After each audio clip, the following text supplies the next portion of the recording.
पंढरीनाथ भगवान की जय। माऊली ज्ञानेश्वर महाराज की जय। जगद्गुरु संत तुकाराम महाराज की जय। अश्रद्धानां पुरुषा धर्मस्यास्य परन्तप अप्राप्यमाने वर्तन्ते मृत्यू संसार वर्त्मनि।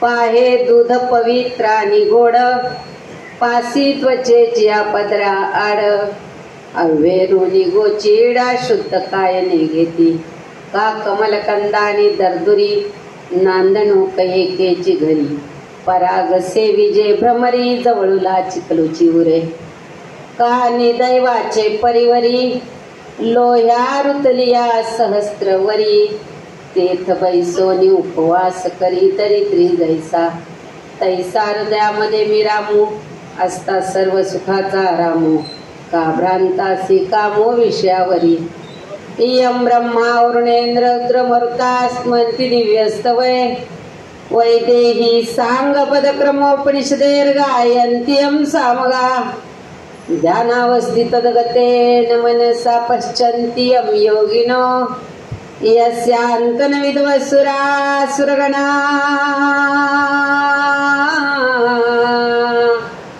देवाय तस्मै नमः देवाय तस्मै नमः अलंकापुरी रम्य सिंहासनस्थं पदाम्भोज तेजं स्फुरद्दिक्प्रदेशं विधीन्द्रादिदेवे सदा स्तूयमानं समाधिस्थमूर्ति भजे ज्ञानदेवं समाधिस्थमूर्ति भजे ज्ञानदेवम् अश्रद्धानां पुरुषा धर्मस्यास्य परन्तप अप्राप्यमाने वर्तन्ते मृत्यू संसार वर्त्मनि तैसा हृदयामध्ये मी रामू असता सर्व सुखाचा रामू का भ्रांतासी कामो विषयावरी। प्रस्तुत पवित्र गंगेच्या तीरी दुःखद अंतकरणाने जमलेले सर्व आप्तेष्ट सगळे सोयरे स्नेही विविध क्षेत्रातील मान्यवर, आज 2 जीवात्म्यांना अखेरचा निरोप आहे। कैलासवासी किसन ठकूजी भुजबळ वय वर्ष 86 लाभले। त्यांच्या मागे एक मुलगा आहे, 4 मुली आहेत।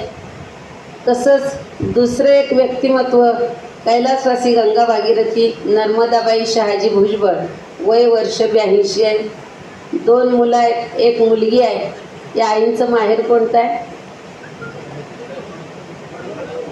वडच। असं असताना या देहाच्या गावालिया जन्म मृत्यूच्या सोहळ्या ना म्हणून धनंजया जियापरी कल्ला लाटीचे लिहिले न मोडेगा काही केले काळे गोरेपण धुतले फिटोने।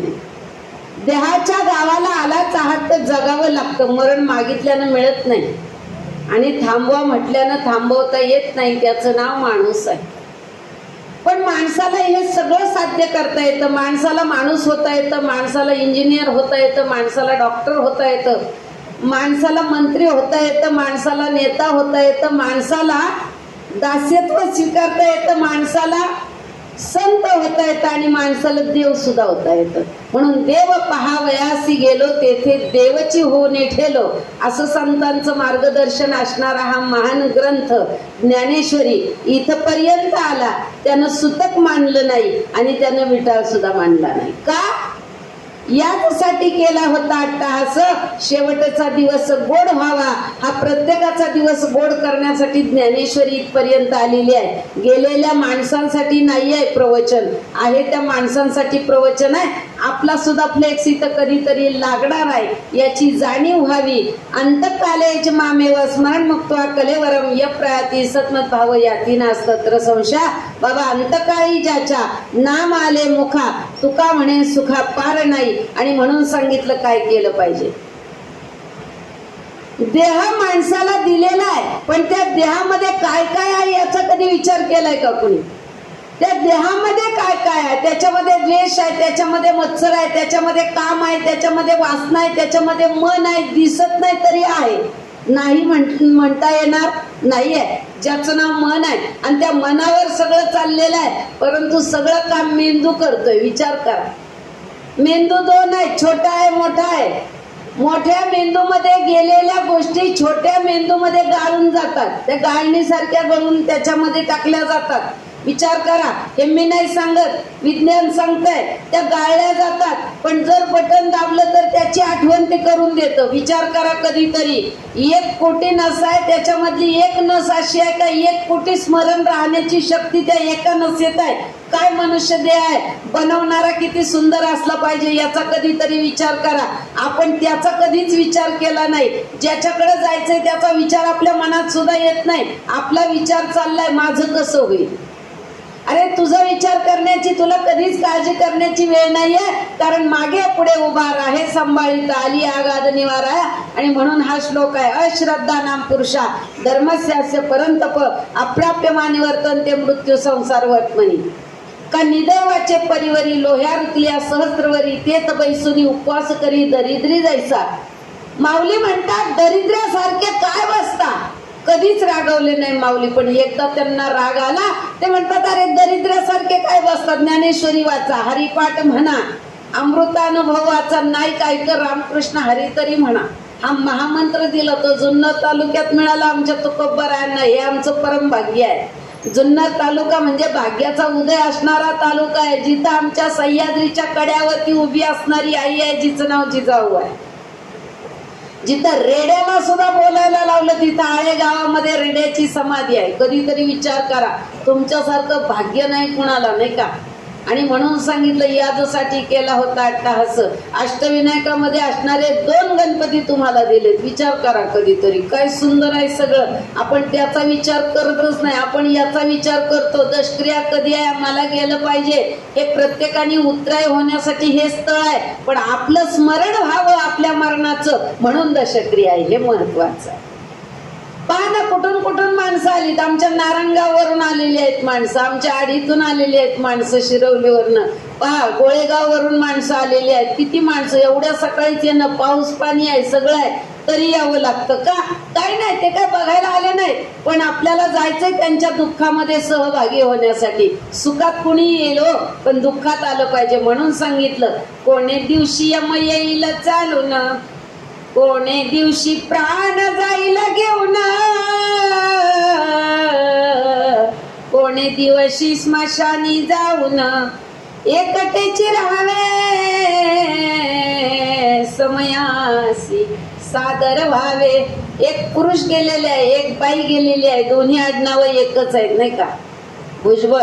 विचार करा कधीतरी, कोणाच्या दशक्रिया जेव्हा बरोबर येतात ना तेव्हा समजून चालायचं हे पूर्वजन्मीचं काहीतरी त्यांचं ऋणानुबंध असतं.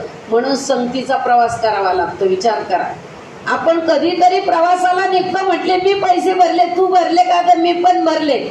कुठं जायचंय, द्वारकेला जायचंय, वृंदावनला जायचंय, मथुरेला जायचंय, अजून कुठं कुठं आपल्याला प्रवासाला जावं लागतं, पण ऐन वेळेला कुणीतरी कॅन्सल होतं. याचा अर्थ आहे तुमचा योग नव्हता. म्हणून योगक्षेम वहाम्यम. म्हणून सांगितलं योग असल्याशिवाय या गोष्टी काहीच घडत नाही. म्हणून देवकी उदरी वाहिला, यशोदे सायास पाळीला, शेकी उपेगा गेला पांडवांच्या. अरे जन्माला आलाय कुठं कारागृहात, देवकी उदरी वाहिला आणि यशोदे सायास पाळीला. एवढंस पोरग आहे, ते डोक्यावर घेऊन बाप जातोय काय, पाण्यातून जातोय काय. आपल्याला एवढासा पाऊस आला, पाय घसरायची भीती आहे, पडायची भीती आहे. परंतु विचार करा कधीतरी, ते साखरदंड सुद्धा तुटून पडले. म्हणून सांगितलं अनन्य चिंतयंत माये जना पर्युपासते ते नित्याभियुक्ता योगक्षेम वहाम्यम. एकदा तो आपण डोक्यावर घेतला ना, बाकीच्याची काळजी करायची. सुंदर आहे हे सगळं.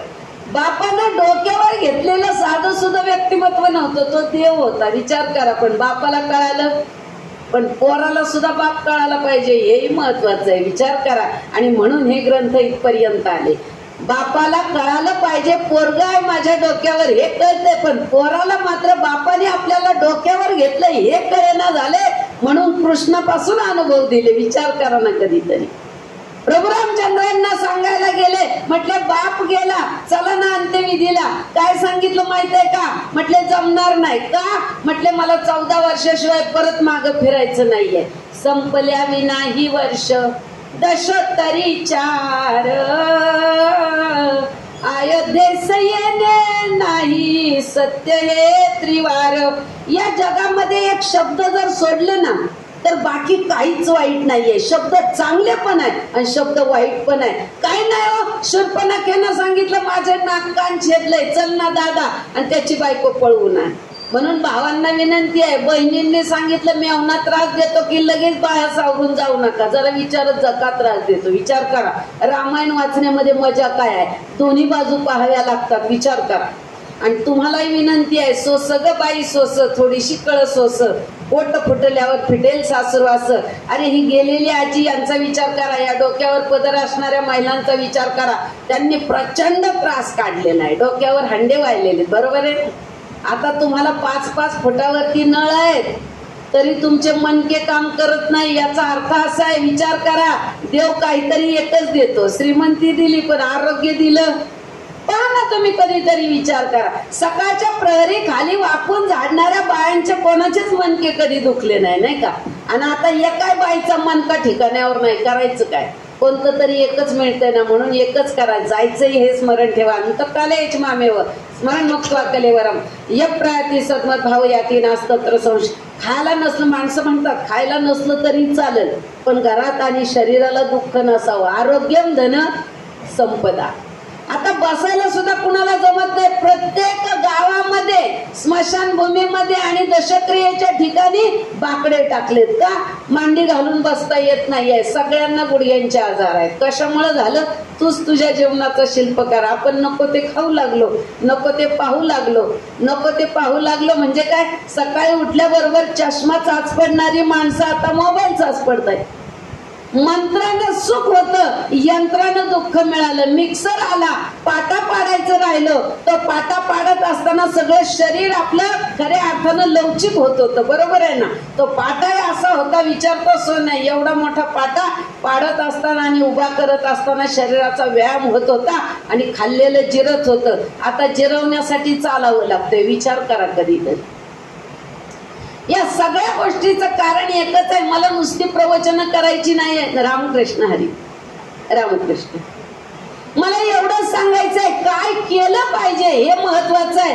अटॅक येण्याचं प्रमाण वाढलेलं आहे, पहा, शुगरचं प्रमाण वाढलेलं आहे, बीपीचं प्रमाण वाढलेलं आहे, आरोग्य राहिलं नाहीये, कॅन्सरचं प्रमाण वाढलंय. याला एकमेव कारण आहे, आपण चांगलं खात नाही. शिळ्या भाकरी खाल्लेली माणसं आहेत. चालली आता ही, मला वाटतं 10-20 वर्षांना आपलं सगळं चित्र बदलणार आहे. दशक्रियेला माणसंच येऊ शकणार नाहीत, कारण ही जुनी माणसं चालली. तरुण पिढीला वेळच नाहीये, ते घड्याळाच्या काट्यावर चालतायत, त्यांना वेळ कुठे आहे इथं थांबायला. तरी दोघेही नवरा बायको पळतात, पण एका पोरासाठी सुद्धा त्यांना पैसा पुरत नाहीये. आणि ही माणसं जी चालली ना, या माणसांनी 5-5, 6-6 मुलांना जन्म देऊन त्यांचं संगोपन केलेली माणसं चालली, दृष्टीआड चालली. आपल्या भारताचं चित्र आता आपण डोळ्यामध्ये साठवा. पुढच्या पिढीला आठवेल नाही आठवेल, पण आपल्याला मात्र आठवणार आहे, कारण दोन्ही पिढ्या पाहिलेली आपण माणसं आहोत. विचार करा कधीतरी. आई गेली की म्हणतात माहेरी कळवा, का साडी यावी लागते. दुबळा पाबळा भाऊ बहिणीला असावा, बांडी भुरकी चोळी करा तिचा विसावा. रामकृष्ण. काय सांगायचंय महत्वाचं, एका भावाला बहिणीनं सांगितलं, दादा माझं नाक कान ज्यानं कापलं ना, जा ना त्याची बायको घेऊन येईन. लगेच भाऊ गेला, ज्याचं नाव रावण आहे. शूर्पणखेनं सांगितलं माझं नाक कान कापलं. मला वाटतं फक्त रावणानं एवढंच विचारायला पाहिजे होतं, तुझं नाक कान कापायला ते तुझ्या घरी आले होते का, एवढं विचारलं असतं तर पुढचं रामायण होत नव्हतं. पण भाऊ लगेच गेला आणि काय करायचं नव्हतं ते करून बसला. आणि विचार करा कधीतरी, एका बहिणीनं सांगितलं, दादा रुसायचं नाही जगावर, अख्खं जग जरी आपल्याला जरी तोडून टाकलं ना आपल्याला तरी, पण आपण त्यांच्याशी कधीही तुटायचं नाही. आपण त्यांच्या मनामध्ये स्थान करूया. कारण काय आहे, आपल्या पाठीशी देव आहे. अनन्य चिंतयंतो माये जना पर्युपासते तेषा नित्याभियुक्ता योगक्षेम वहाम्यम. मागे पुढे उभा राहे संभाळिता आलिया आगाध निवाराया. आणि त्या बहिणीनं 9 वर्षाच्या पोरीनं सांगितलं, ताटी उघडा, 10 लाख समाज चाललाय. म्हणून बहिणींनाही विनंती आहे, भावांना चांगलं सांगा. आणि भावांनाही विनंती आहे, बहिणींनी सांगितलेलं सगळंच ऐकायचं असं नाही, पण योग्य आहे ते ऐकलं पाहिजे. फार सुंदर आहे बहीण आणि भावाचं नातं. कसं आहे तुम्हाला सांगू का, बहीण आणि भावाचं नातं म्हणजे जेवणातलं मीठ आहे, दिसत नाही पण गरजेचं आहे. दिसत नाही, पण ते पाहिजेच, त्याच्याशिवाय चव नाहीये. म्हणून बहिणींना विनंती आहे, भावांच्या हृदयात स्थान मिळवा. विचार करा, त्याची साडी असल्याशिवाय आपला अंत्यविधी होत नाहीये. विचार करा कधीतरी. सीतेला काय अवघड नाही झालं, तिनं मौनानं सगळं सहन केलं, तिनं मौनानं सहन केलं. पण महाभारत मात्र शब्दानं दुखावलं गेलं आणि त्याच महाभारतासाठी पाठीशी कृष्ण होता म्हणून निभावलं. पण सीतेला मात्र कृष्ण पाठीशी नव्हता, पण एक दास पाठीशी होता ज्याचं नाव हनुमंतराय आहे. मग त्याचंच नाव असेल, कुणीतरी उभा राहतो. मग भाऊ म्हणून, दास म्हणून, मुलगा म्हणून, पती म्हणून, बाप म्हणून कुणीतरी उभा राहतो. पण तुम्ही सुद्धा तितकं ताकदवान, तितकं चारित्र्य संपन्न आणि तितकं नामस्मरण करावं लागतं. सीतामाईच्या मुखामध्ये राम सोडलं तर काहीच नव्हतं आणि द्रौपदीच्या मनामध्ये कृष्ण सोडलं तर काहीच नव्हतं. निम्म्या रात्रीला कृष्ण भगवान आलाय आणि निम्म्या रात्रीला म्हणतोय, अगं आवर ताई आपल्याला बाहेर जायचंय. पण पाचही नवऱ्यांनी विचारलं नाही का नेमकं कुठं जायचंय, आणि तिनंही विचारलं नाही. ती म्हटली झालं फक्त भांडी आवरते लगेच निघते. लगेच निघाली. म्हटले चपला तर घाल ना, कुठं जायचंय विचार ना. म्हटली कशाला विचारू, तू म्हणतोय चल तर चल. हा सांगणारा भाऊ होता म्हणून महाभारत निभावलं गेलं. विचार करा कधीतरी. आणि म्हणून संकटाच्या वेळीच धावून येतो त्याचं नाव भाऊ आहे. जो सतत आपल्या पाठीशी उभा आहे त्याचं नाव भाऊ आहे. आता किती भावांना किती बहिणींचं पटत नाहीये याचे विचार करण्याची वेळ आता आलेली आहे. हात जोडून विनंती आहे बाबांनो, प्रॉपर्टी इथंच राहणार आहे, फक्त प्रेम करा आणि मनापासून करा. भावांना विनंती आहे, सगळं बाजूला राहू द्या, पण आता रक्षाबंधन आलेली आहे, जरी बोलत नसाल ना तरी त्यांच्या घरी जा. आणि बहिणींना विनंती आहे, खरंच जा आणि राखी बांधा. मला बऱ्याच बहिणींचे फोन येतात, दादा म्हणतात आम्ही गेलो का तो गाडीवर टांग मारतो आणि निघून जातो, ताई काय करावं. म्हटलं मुक्काम करायचा. पोरं घरी ठेवली होती, म्हटलं त्यांना फोन करून सांगायचं हॉटेलातून काहीतरी आणा. मी तो येस्तवर जात नाही जायचं. आल्यावर दोन तोंडात द्यायच्या, लहान असेल तर, मोठा असेल तर पाया पडायचं, म्हणायचं दादा इथं बस, मला तुला ओळखायचंय, मला तुझ्याकडून काहीच नकोय. पण मधी जो दिवा आहे ना, त्या दिव्याच्या प्रकाशातून माझ्या नेत्रातल्या दिव्याचे प्रकाश आणि तुझ्या नेत्रामध्ये घालायचंय. त्याचं नाव प्रेम आहे, त्याचं नाव धैर्य आहे, त्याचं नाव आधार आहे. आणि त्या दिव्यानं मला तुला ओवाळायचंय आणि त्या देवाला सांगायचंय माझ्या दादावर कुठलंही संकट येऊ देऊ नको म्हणून ओवाळायचे. त्या साड्यांना करता काय, जागा नाही ठेवायला एवढ्या साड्या झाल्या. साड्यांसाठी कुणी येत नाही रे बाबांनो, प्रेम हवंय. म्हणून द्रौपदीनं काहीच नाही केलं, एक धागा बांधला. पहा ना, पितांबर सुद्धा देणारा भाऊ आपल्याला महाभारतात दिसतो. कधीतरी विचार करा. आई वाचून माहेर, पती वाचून सासर, पाण्या पावसा वाचून रान दिसत भेसूर. भूक लागली पोटाला कस कळत आईला, बाई फुलाचा सुगंध कसा पुसावा जाईला.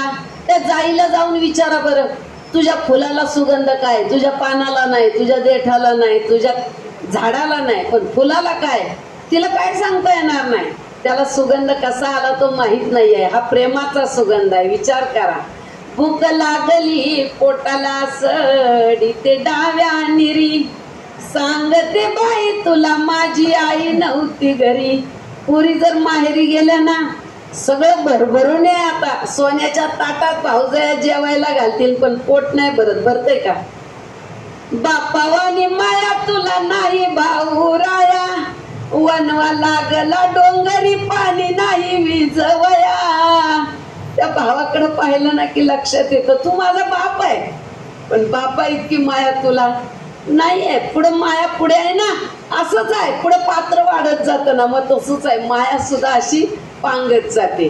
विचार करा कधीतरी. जो स्त्रोत आहे, जो धबधबा आहे, तो खऱ्या अर्थानं बाप आहे, तो पर्यंत आहे. या जगात बाप सर्व महान आहे, पण खऱ्या अर्थानं बापाला मरावं लागतं तेव्हा बाप कळतो.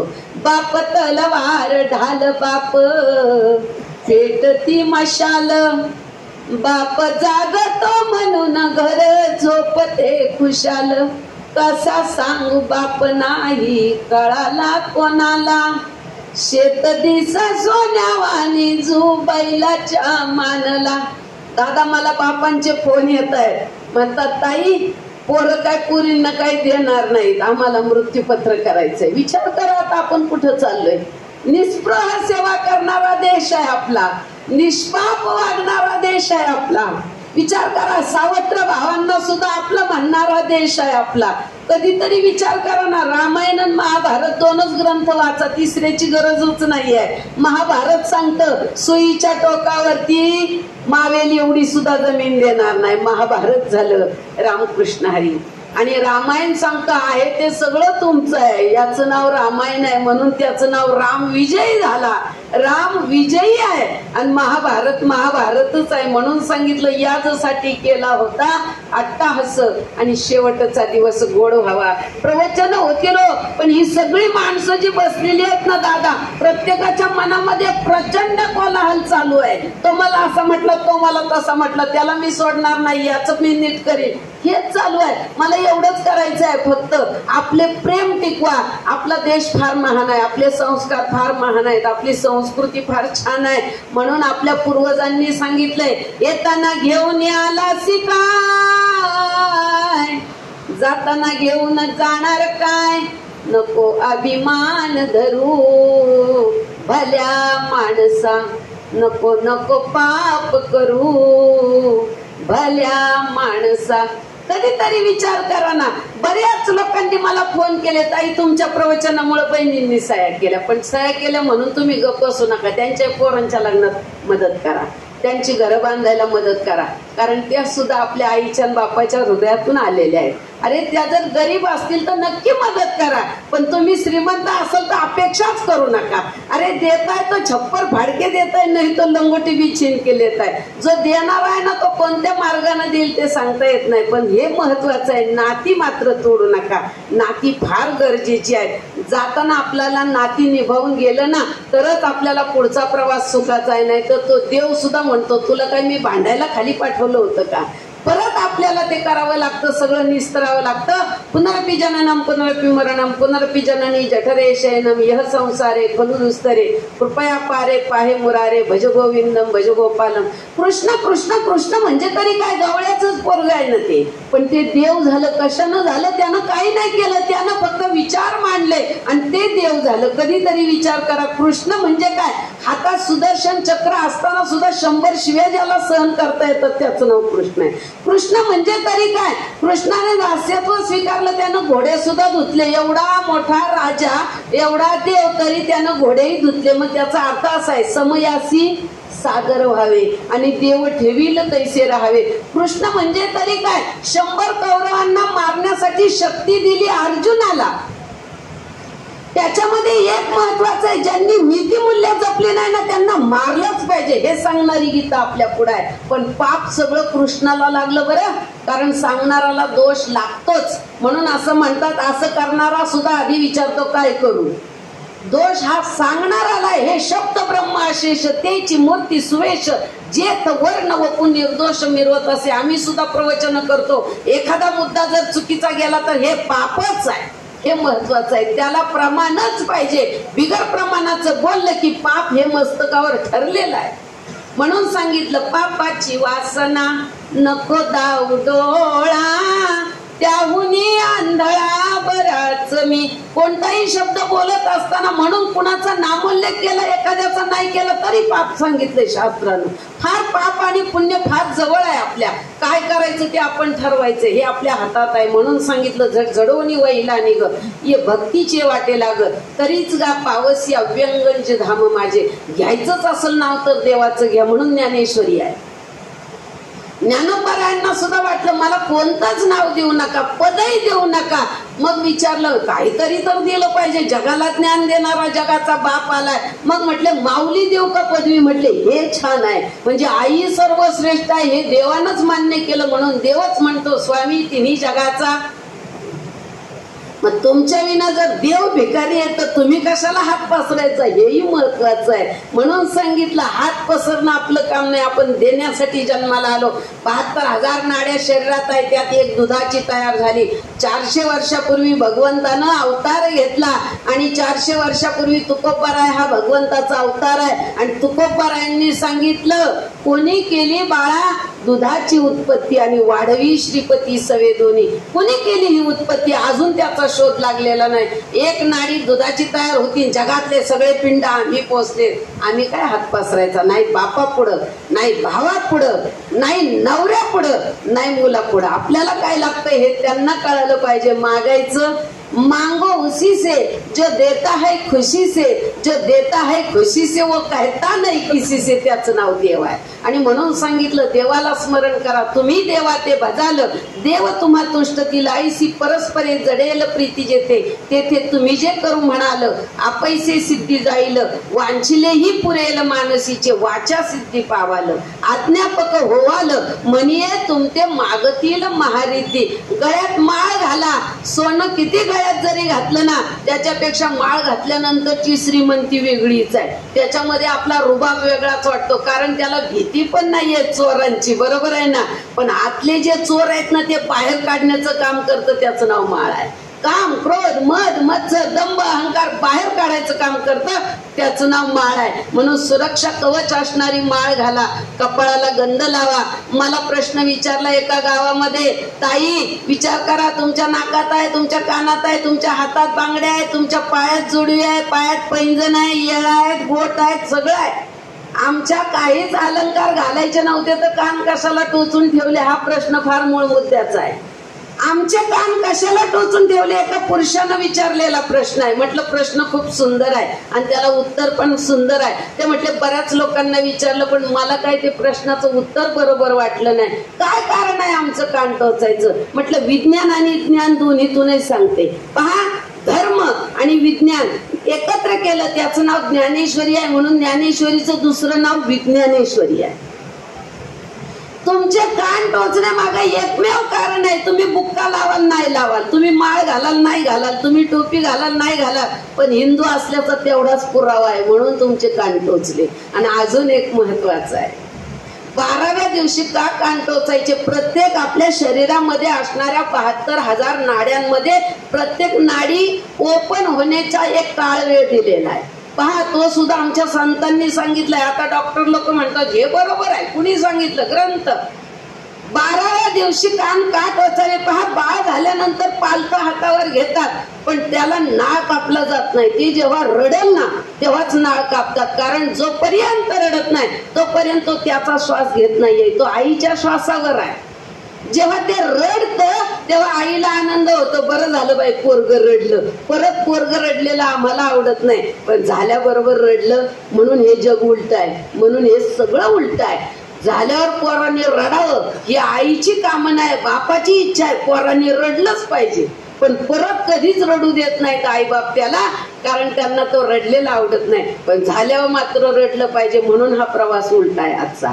म्हणून हा प्रवास वरती आहे. म्हणून ऊर्ध्वमूलम अधशाकम अश्वत्थम प्राहुरव्यम छंदांसी यस्य पर्णानी यस्तम वेदस वेदवित. पहा, पूर्वीचे शिक्षक कान ओढायचे, गुरुजी बसलेत पुढे, बरोबर आहे ना. का कान ओढायचे? कान ओढल्यानंतर त्या वरच्या ज्या मेंदूच्या नसा आहेत ना त्या ओपन व्हायच्या, पोरांना अभ्यासाला स्फूर्ती येत होती. कान टोचण्यामागे एकमेव कारण आहे.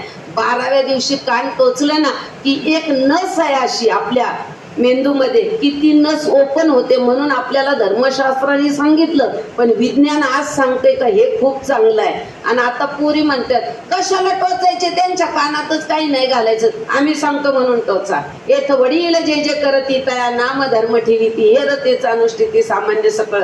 जुनं कधीही विसरायचं ते चालूच ठेवा, कारण बाकी नाही जरी काही धर्मशास्त्र कळालं, आमच्या बापाने केलं म्हणून करतो, आमच्या आईने केलं म्हणून करतो, एवढ्यावर चाला, कारण त्याला जोडलेलं विज्ञान आहे. आणि विज्ञान आणि ज्ञान एकत्र केलं त्याचं नाव भारत देश आहे, त्याचं नाव हिंदू धर्म आहे, त्याचं नाव संस्कार आहे, त्याचं नाव संस्कृती आहे. विचार करा कधीतरी, या सगळ्या गोष्टींना एकमेव कारण आहे, आमच्या देशामध्ये संतांनी अवतार घेतला ते देव म्हणून. म्हणून विवेकानंदांना सुद्धा एकानं प्रश्न विचारला, परदेशात तुमच्याच देशामध्ये सगळे देव कसे जन्माला आले? आमच्या विवेकानंदांनी सांगितलं जिथं जंगल आहे तिथंच पाऊस आहे, बरोबर आहे ना. जिथं डोंगरदरे आहे तिथंच पाऊस आहे, मग जिथं भक्त आहे ना तिथंच देव जन्माला येतात. म्हणून सांगितलं देव तिथं जन्माला आले जिथं भक्त होते. आणि म्हणून संतांना सुद्धा ही भूमी पवित्र करावी लागली. पवित्र ते कुळ पावन तो देश, जेथे हरीचे दास जन्म घेती. आणि म्हणून महिलांना विनंती आहे, या पोरांचे कान टोचले पाहिजेत, पोरांची टाळू भरली पाहिजे. पुरी म्हणतात टाळू भरायला नाही सांगितली, काजळ घातलं पाहिजे, डोळे मोठे होतात, डोळे स्वच्छ होतात, डोळ्यातला कचरा निघून जातो. हे मागचं जे दिलेलं आहे ना ते पुढे चालूच ठेवायचं आहे. त्याचं नाव संस्कार आणि संस्कृती आहे. विचार करा कधीतरी. टाळू आम्ही भरली, तुमचे 5-5 किलो तेल घालून भरलेली आहे. आमच्या घरात तेल नसायचं. होतं का तेल? सासवा उभ्या राहत होत्या, किती तेल टाकतीये बाहेला कालवनामध्ये. पण पोराची टाळू भरायला कधी सासवांनी माग पुढं नाही पाहिलं. होतं काय वतायचं ते टाळूवर. अजून टाळू मध्ये तेल बसते भर बाई. तिथं नाही कधी कमी पडलं. 5-5, 6-7 पोरं होती. अरे सुनांना पोरं झाली, सासवांना त्यांच्या बरोबरीनं झालेली आहेत. हे चूल आणि मूल असणारा आपला देश आहे. पण आता एकच पोरग आहे, ते 20 आणि 25 वर्षांनी नंतर तुम्हाला म्हणणार आहे, आई सक्क मला कोणीच नाही आहे, एकाला दुसरं पाहिजे. म्हणून आमच्या सासवांनी त्यांच्या जीवाचं रान केलं. माझ्या लेकराला आधार पाहिजे कुणीतरी. आणि तुम्हाला आता तेच वैरी झालेत आणि लोक म्हणतात भाऊ भावाला नाही रे. तो वैरी, त्या आईला एकच वाटलं, माझं पोरग जर पडलं तर दुसऱ्याने आधार द्यावा, त्याला धरावं, त्याला उचलावं, म्हणून तो आधार केला. नका रे तसं करू. आपला देश फार सुंदर आहे. एक 20-25 वर्षानं पहा सगळं वेगळं चित्र होणार आहे. एकटं पोरग, त्याला सक्क कुणीही नसणार आहे. आता ही भरगच्च माणसं आहेत, ही नाती आहेत, ही गोती आहेत. पुढच्या पिढीनं काय करायचं हाही मोठा प्रश्न आहे. म्हणून हे महत्वाचं आहे. खाणं चांगलं ठेवा, समजूतदारपणाने घ्या. सगळं काही इथंच राहणार आहे. ती जमीन आपली नाही आहे. जर असती तर आपल्या बरोबर एवढी तरी दिली असती. बरोबर आहे ना? पोरींना खूप शिकवा, पण वयाच्या आत लग्न करायला सुद्धा त्यांना सांगा. कधीतरी विचार करा, हे व्हिडिओ येत आहेत, पोरींची वय वाढली. बायांना आपण निघून गेल्यानंतर त्या पोरींचं संरक्षण काय? त्यांच्या मनावर परिणाम होईल. लग्न असं करावं की त्या लग्नाच्या वयामध्ये मुलं होण्याचा तो एक काळ असतो. 40 नंतर होणारी मुलं बुद्धीनं कमी होतात, ती मंद होतात मुलं. याला बरीच कारण आहेत. म्हणून 30 वर्षाच्या आतमध्ये झालेली मुलं आई बापाला आधार सुद्धा होतात. बरोबर आहे ना? म्हणून सांगितलं आधार असला पाहिजे. आम्हाला आधाराची गरज नाही, आम्हाला देवाचा आधार आहे, पण आधार त्याचा असावा. आमच्या डोळ्यापुढं तुमचं सुख दिसावं, बाकी दुसरं काही. अर्धी भाकरी लय झाली आहे, ते कपडे भरपूर झाले, काही लागत नाही, पण तुमचं सुख पाहण्यासाठी मात्र माणसांचे डोळे आसुसलेले असतात. म्हणून तरी निदान कमीत कमी आई बापाचा विचार करा. माता पित्यांची सेवा केली पुंडलिकानं खरी खुरी, मावासाठी उभा राहिला देव पंढरीत विटेवरी. एक बाप गेलाय, बापासारखा जगात आधार कुणाचा नाही. बाप हा पाठीचा मणका आहे आणि आई हे हृदय आहे. दोन्ही गोष्टी किती महत्वाच्या आहेत. लय मोलाचा ऐवज असतो, पुन्हा कधी ना मिळतो ग. उमगायाला सोपी आई, बाप कुणा ना कळतो ग. खरंच बाप कळत नाही हो. बापाला मारावं लागतं. डोक्यावरती पोरग घेऊन चाललेल्या बापाला नाका तोंडात पाणी गेलं, पण पोरग खाली टाकलं नाही. नाहीतर आपल्या पुढे आज गीता नसती. विचार करा ना कधीतरी. पोरग वनवासाला निघालं, बापानं देह ठेवला नाही. आई मात्र 14 वर्ष वाट पाहत होती, कारण आईचं नाव आदिशक्ती आहे. आई फार कणखर आहे. आई फार, या जगामध्ये स्त्री ही फार प्रबळ आहे. परंतु एकच आहे, तिला स्वतःला सिद्ध करावं लागतं. म्हणून कर्तृत्व सिद्ध झालं की संशयानं पाहणाऱ्या माना सुद्धा विनम्रतेनं झुकल्या जातात.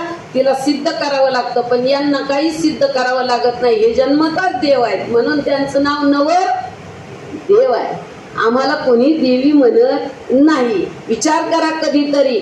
एका बाईनं मला व्हिडिओ पाठवला, ताई बघा ना यांच्याकडे काही उत्तर आहे का. माझ्याकडे व्हिडिओ आहे, मी वाचलं, ऐकलं ते. अरे माझ्या तुझ्या नावाचं कुंकू माझ्या कपाळाला आहे. विनंती आहे, नवऱ्यांना कधी अरे तुरे करायचं नाहीये. जरा आदर ठेवा. कधी 2च गोष्टींना अरे तुरे करायचं, एक आईला आणि एक देवाला. बाकी कोणाला? संतांना सुद्धा अरे तुरे करायचं नाही. देवाला आणि आईला, बापाला सुद्धा नाही. हात जोडून विनंती आहे. आता ते कार्य ड्यादान कार्य कशासाठी चाललंय? कुठंतरी हे थांबलं. विचार करा ना. अरे हे पाप होत चाललंय, हे पापाचे घडे होत चालले. बाप हा कोण आहे? जगाचा बाप आपल्या घरात आहे. विचार करा. आदरयुक्त बोला, कारण त्यांचा आदर जर नाही ना ठेवला तर आपल्याला पापच घडणार आहे. विचार करा. खूप सुंदर आहे हो आपला देश. बापाला आदर द्यायला सांगितलेला आहे, आईला अगतुग करायला सांगितलेली आहे. पहा बरं का किती धर्मशास्त्र सांगते. मोठ्या भावाला अरे तुरे आवजावं घालायला सांगितलेली आहे. विचार करा, फार सुंदर आहे आपलं धर्मशास्त्र. त्या बाईनं मला पाठवलं, म्हटले त्या व्हिडिओ मध्ये होतं, का रे तुझ्या नावाचं कुंकू माझ्या कपाळाला आहे, तुझ्या नावाच्या बांगड्या माझ्या हातात आहे, तुझ्या नावाचं पैंजण माझ्या पायात आहे, तुझ्या नावाची जोडवी माझ्या पायात आहे, माझ्या नावाचं काय आहे तुझ्याकडं. आणि तिनं खाली लिहिलं होतं, ताई बघा ना पुरुष कसे निरुत्तर होतात. खरंच आहे, काय आहे त्यांच्याकडं आपल्या नावाचं. मी तिला सांगितलं, म्हटलं तू फोनवर बोलती का तुला मेसेज टाकू. ती म्हणली करते फोन. फोन केला, म्हटलं त्यांच्याकडं फार काय आहे, आपल्याकडं काहीच नाही त्यांच्या नावाचं. तुमच्या नावाचं आमच्याकडं काहीच नाही, पण आमच्या नावाचं तुमच्याकडं काय आहे एका सेकंदात सांगते. आणि ह्याला काय ग्रंथच नाही पाहिजे, जरा स्वतःचं पण जरा चिंतन पाहिजेच ना.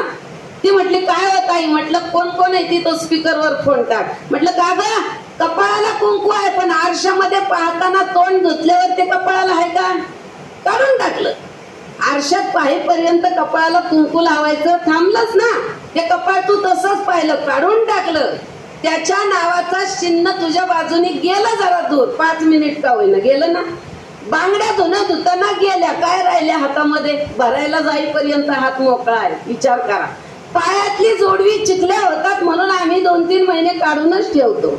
सगळं काढून ठेवता येतं, पण पुरुषाला मात्र महत्वाचं आहे. तुम्ही उत्तर द्या त्या स्त्रियांना, तुम्ही काही कमी नाहीयेत. हा सवाल जबाब आहे. आणि सगळ्यात महान जर ठरल तर तो पुरुषच ठरणार आहे.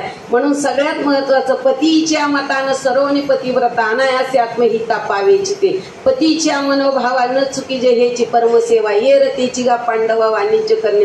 तुम्ही म्हणाल ताई तुम्ही पुरुषांच्या बाजूने बोलता का. हा भारत आहे ना, हा पुरुष प्रधान देश आहे. म्हणून ही धरणी ही आई आहे आणि बाप हा आकाश आहे. म्हणून ती धरणी सुद्धा काय म्हणती माहितीये का, आला आला ग पाऊस नका करू गाजा वाजा, धरणी बाई बोला पती भेटाया येईल माझा.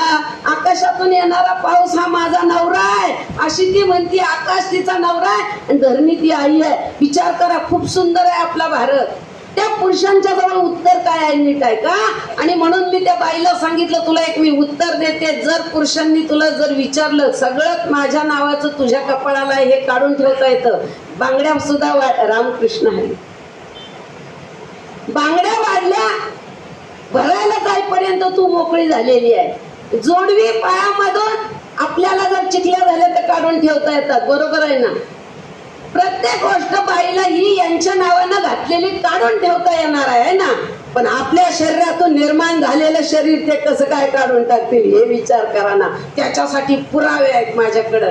कौशल्येचा प्रभू राम, सौमित्रेचा लक्ष्मण, देवकीचा घनश्याम, अंजनीचा हनुमान. हे शरीरात तुमच्या शरीरातून आले, आम्ही हे कसं काय काढून ठेवायचं. हा प्रश्न तुम्ही त्यांना उत्तर द्या. त्या निरुत्तर झाल्याशिवाय राहणार नाही. हा सवाल जबाब आहे आणि याच्यामध्ये पुरुष श्रेष्ठच बनणार आहे. त्याच्या मागचं कारण आहे, कारण पुरुषानं स्त्रीला दिलेला मोठेपणा आहे. त्यामुळे त्यांनी हाताने माघार घेतलेली आहे. ते माघार घेण्यासाठी नाही, त्यांनी मुद्दाम घेतली तुम्हाला मोठेपणा मिळावा म्हणून. आई असतो एक धागा, समईतल्या वातीला प्रकाश दाखवणारी जागा. तिचा प्रकाश दिसतो पण तिचं तापणं दिसत नाही. तिचं तापणं तिचं शोषितपण आहे. बाप हा आकाश आहे, आकाशाला हात लावता येणार नाही. पण धरणी मात्र सगळं सहन करती, सगळं वाईटही सहन करती, चांगलंही सहन करती. हे देवाला कळालं म्हणून मोठेपणा देवानं दिला. म्हणून या धरणीला हसवण्यासाठी त्या बापाला रडावं लागतं. ती हिरवी होण्यासाठी त्याला रडावं लागतं आणि पाऊस पाडावा लागतो. आणि म्हणून सांगितलं यासाठी केला होता अट्टाहास, शेवटचा दिवस गोड व्हावा.